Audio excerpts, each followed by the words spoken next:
Movie की शुरुआत में हमें एक लेडी पुलिस ऑफिसर दिखाई जाती है जिसका नाम जेसिका लॉरेंस होता है। दरअसल जेसिका की ड्यूटी एक पुलिस स्टेशन के अंदर होती है जहां वो शट डाउन होने वाला था, यानी कि अगले दिन ये पुलिस स्टेशन पूरी तरह से बंद कर दिया जाएगा, जहां पर इसके शिफ्ट को एक्सटेंड कर दिया जाता है। और इस पुलिस स्टेशन में अपनी लास्ट शिफ्ट करने के बाद उसकी ज्वाइनिंग किसी दूसरे नए पुलिस स्टेशन में की जानी थी और जेसिका को ये लास्ट शिफ्ट सुबह सिर्फ 4 बजे तक ही करनी थी। इस शिफ्ट को करने से पहले जेसिका अपनी मॉम को कॉल करती है, जहां पर उसकी मॉम उसको ये शिफ्ट करने से मना करती है क्योंकि जेसिका के फादर भी एक पुलिस ऑफिसर थे और एक गन फायरिंग के अंदर उनकी डेथ हो गई थी और वो भी नाइट शिफ्ट ही कर रहे थे। जेसिका अपनी मॉम से कहती है mom I will be fine, और इसके बाद वो वापस से पुलिस स्टेशन में कॉल डिस्कनेक्ट करने के बाद चली जाती है, जहां पर वो अपने कमांडिंग ऑफिसर कोहेन को देखती है जो कि बहुत अजीबोगरीब हरकतें कर रहा होता है। जेसिका उसको ऐसा करते हुए देख वहां से जा रही होती है, लेकिन तभी कोहेन उसको रोक लेता है और उसके पास आता है और कुछ देर बात करने के बाद कोहेन जेसिका को बताता है कि थोड़ी ही देर में यहाँ पर एक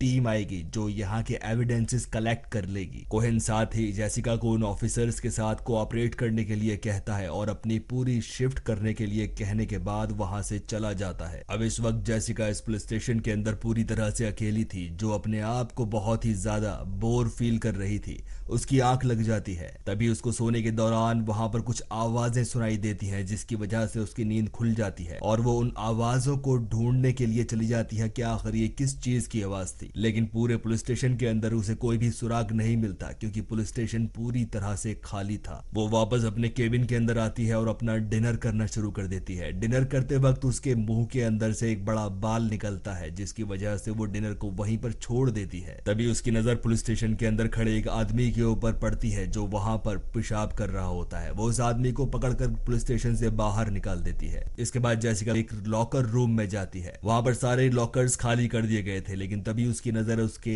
फादर के लॉकर के ऊपर पड़ती है जहां पर उसे उसकी बचपन की फोटो अपने फादर के साथ दिखती है। ये इस फोटोग्राफ को देखने के बाद बहुत ज्यादा इमोशनल हो जाती है, मानो जैसे उसके अंदर वो खो गई हो। लेकिन तभी उसकी नजर आसपास के लॉकर्स के ऊपर पड़ती है कि सारे लॉकर्स के दरवाजे खुल चुके हैं जो कि अभी थोड़ी देर पहले बंद थे और साथ ही ये सारे लॉकर्स जेसिका के बहुत ही करीब आ चुके हैं। ये देखने के बाद जेसिका थोड़ी सी डर जाती है, लेकिन तभी वो सोचती है कि शायद मेरी नजर इन लॉकर्स की पोजीशन के ऊपर गई ही नहीं, ये शायद पहले से ही इतने करीब थे। इसके बाद जेसिका वापस अपने केबिन में चली जाती है, जहां पर बैठने के बाद थोड़ी ही देर बाद उसे फिर से आवाजें सुनाई देने लग जाती हैं और इन आवाजों को ढूंढती हुई वो एक स्टोर रूम में पहुंचती है। स्टोर रूम के अंदर जेसिका को वही आदमी दिखाई देता है जो पुलिस स्टेशन में थोड़ी देर पहले आ गया था। वो वहां पर कुछ चीजें ढूंढ रहा था और जेसिका की एक भी बात नहीं सुन रहा था, लेकिन जेसिका उसे अपने काबू में करने के बाद एक सेल के अंदर बंद कर देती है। जैसे ही जेसिका वहां से जा रही होती है वहां की सारी लाइट्स ऑफ हो जाती हैं और जैसे ही वो अपनी टॉर्च को ऑन करती है उसे वहां पर कुछ चीज दिखाई देती है जिसकी वजह से वो घबरा जाती है। उसके हाथ से टॉर्च छूट जाती है, लेकिन तभी अचानक से वो देखती है कि उसके चारों तरफ बहुत सारे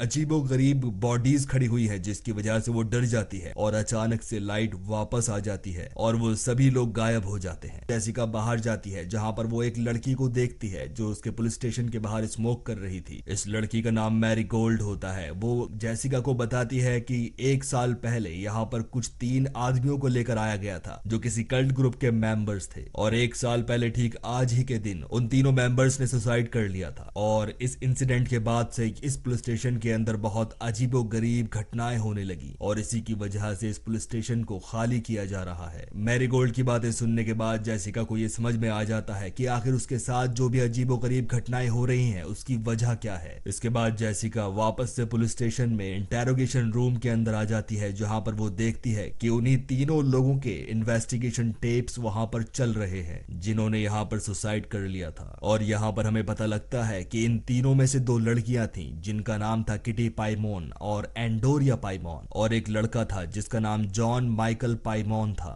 और इन तीनों का नाम पाइमोन इसलिए था क्योंकि ये एक ऐसे गॉड को पूछते थे जो हेल का किंग था और उसका नाम था पाइमोन। और इसी हेल के किंग को यहाँ पर लाने के लिए इन्होंने बहुत सारी लड़कियों की बलि दे डाली और इन्हें एक ऐसी लड़की की बलि चाहिए थी जो बहुत ही ज्यादा साहसी और निडर हो। इससे पहले कि वो किसी एक ऐसी लड़की को ढूंढ पाते जो बहुत ही ज्यादा करेजियस और निडर हो, ये पुलिस के द्वारा पकड़ लिए जाते हैं। और तभी जेसिका देखती है कि चेयर्स एक जगह फिर से इकट्ठी हो चुकी हैं, लेकिन तभी वहां पर एक दरवाजे पर नॉक होती है। उसके सामने एक पुलिस ऑफिसर खड़ा हुआ होता है जिसका नाम रायन प्राइस होता है और रायन प्राइस ही उसके फादर के साथ उस रात ड्यूटी पर था। जेसिका उससे यहाँ पर आने का मकसद पूछती है तो वो बताता है कि सिर्फ मैं तुम्हारा हालचाल पता करने के लिए यहाँ पर आया हूँ। जेसिका से थोड़ी देर बात करने के बाद वो ऑफिसर वहां से जाने लग जाता है और जैसे ही वो पीछे की तरफ घूमता है, जेसिका देखती है कि उसके सर के पीछे एक बहुत बड़ा होल है, यानी कि वो ऑफिसर मर चुका है। और इसके बाद वो अचानक से गायब हो जाता है। इसके बाद पूरी रात यानी कि सुबह 4 बजे तक जेसिका को ये सभी आकृतियां यानी कि घोस्ट वहां पर नजर आने लग जाते हैं, जिसकी वजह से जेसिका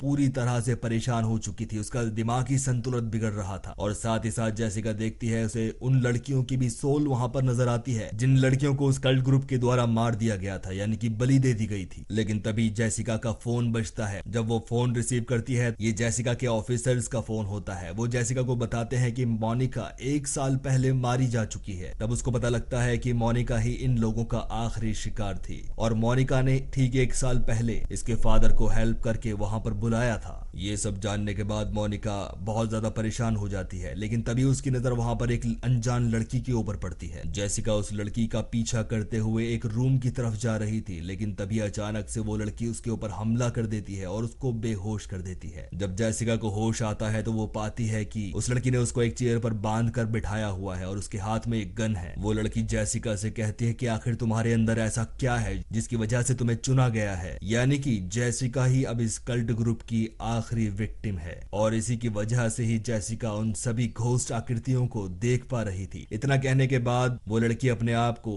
हेड शूट कर लेती है और अपने आप को खत्म कर देती है। इसके बाद जेसिका की नजर टेबल के नीचे जाती है जहां पर उसे एक बहुत ही बुरी हालत के अंदर एक लड़की दिखाई देती है। वो वहां से उसको देखकर भागने की कोशिश करती है, लेकिन वो लड़की धीरे धीरे जेसिका का पीछा कर रही थी। जेसिका ये देखने के बाद अपनी आंखें बंद कर लेती है और इसी के साथ वो आकृति भी यानी कि वो भूत भी गायब हो जाता है जो उसको दिखाई दे रहा था। ये देखने के बाद वो बहुत ज्यादा डर जाती है और वो मेन डोर की तरफ जाती है, उसे खोलने की कोशिश करती है, लेकिन वो डोर पूरी तरह से बंद हो चुका था। वो उसके ऊपर शूट करती है, लेकिन गोलियों का असर भी शीशे के ऊपर जरा सा भी नहीं होता और निशान भी गायब हो जाते हैं। इसके बाद जेसिका का सेल फोन रिंग होता है और इस बार किसी और का नहीं बल्कि उसके मरे हुए फादर का उसके सेल पर कॉल आया था, जो उससे कहते हैं कि वो चाहते हैं कि वो इसी पुलिस स्टेशन के अंदर रहे और वो उसकी हेल्प करे। तभी जेसिका को उस आदमी की आवाजें आना शुरू हो जाती हैं जिसको उसने सेल के अंदर बंद किया हुआ था। वो चुपचाप जा रहा था, लेकिन अचानक से वो पीछे की तरफ घूमता है और यहाँ पर वो पूरी तरह से एक भूत में तब्दील हो चुका था, यानी कि वो एक बुरी आत्मा बन चुका है। दरअसल इसकी बेटी भी उस कल्ट ग्रुप द्वारा किडनैप कर ली गई थी और उसको मार दिया गया था और वो इस पुलिस स्टेशन के अंदर इसीलिए आया था ताकि वो अपनी बेटी की आखिरी निशानियां जो इस पुलिस स्टेशन में रखी हुई हैं उनको हासिल कर सके। दरअसल ये आदमी अपनी बेटी को बचपन में फिजिकली मोलेस्ट किया करता था, जिसकी वजह से इस आदमी को मार दिया गया, यानी कि उसकी मौत का बदला ले लिया गया है। जेसिका इसकी हालत देखने के बाद उसके सेल में जाती है जहां पर उसे जॉन पाइमॉन नजर आता है और उसके साथ में 2 लोग और होते हैं। ये देखने के बाद वो बहुत ज्यादा घबरा जाती है, डर जाती है और वो इसके बाद अपने सीनियर कोहेन को कॉल करती है और वो कहती है कि मुझे ये शिफ्ट नहीं करनी, लेकिन कोहेन कहता है कि अगर तुम अपनी जॉब नहीं करना चाहती हो तो ये शिफ्ट छोड़कर चली जाओ, तुम्हें नौकरी से निकाल दिया जाएगा। इसके बाद जेसिका कहती है कि मैं अपनी जॉब नहीं खोना चाहती और अपनी शिफ्ट करने लग जाती है और इसी के साथ साथ पाइमॉन भी उसको डराने लग जाता है और वहां पर बहुत सारे कल्ट ग्रुप के मेंबर्स भी आ जाते हैं जो उसके ऊपर गोलियां चलाना शुरू कर देते हैं। ये देखने के बाद जेसिका भी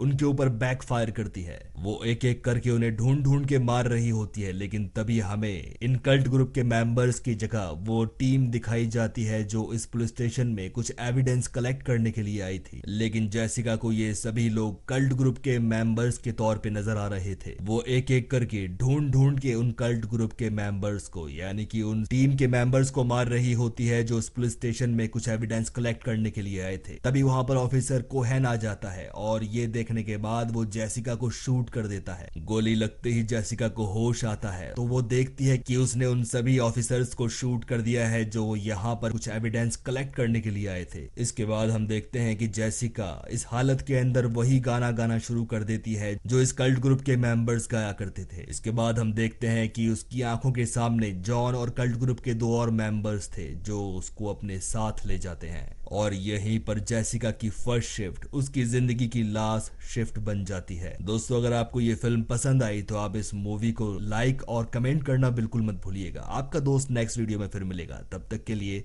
टेक केयर।